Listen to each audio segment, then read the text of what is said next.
мал сату арнамызға қош келдіңіздер. Ассалаумағалейкум ағайын, армысыздар.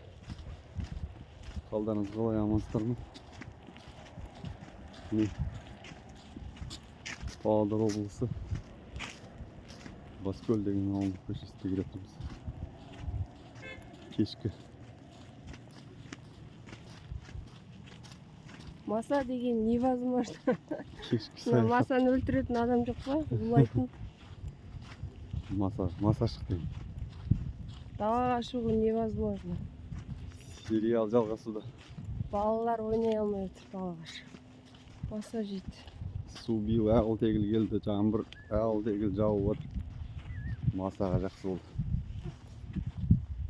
Масасы тағы керек екен. Масасы тағы болмайды. Масаның не керегі бар? Масаны полностью қырып тастаса, адамда қырылып қалады екен ғой аяғын. Неге? Енді оны жейді ғой. Балықтар жейді. Басқа демалыс орындарында 1 грамм маса жоқ қой. Мысалы Алматыда, Тоғайдың арасында жүр адамдар. Тауда бір маса жоқ. Біз какой-то бір жерде тұрып. Баянауылда жоқ маса. Иә. Сіздерде қалай, маса бар ма? Жазыңыздар комментарийға. Жүру невозможно. Тоннамен қонады ғасты.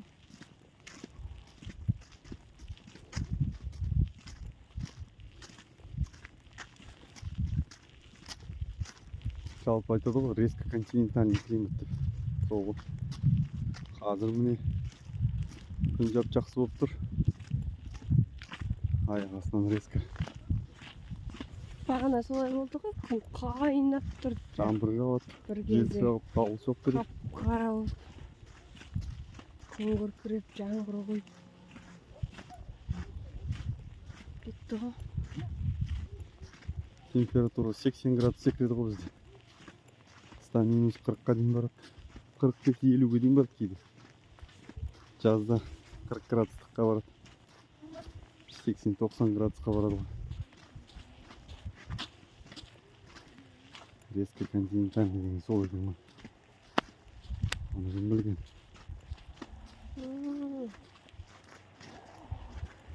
Сен ғасыр шағылсын. Бізде маса шақпайды ғой. Біздің қанымыз. Вообще көбейіп жатыр ғой.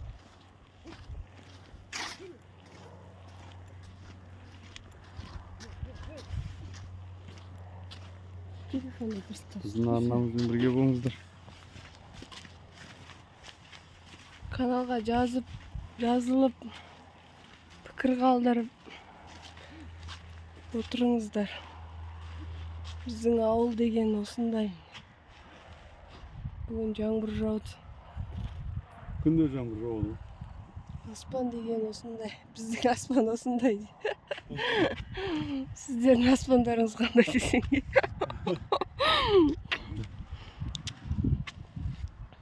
Басым аяқ кетті ғой.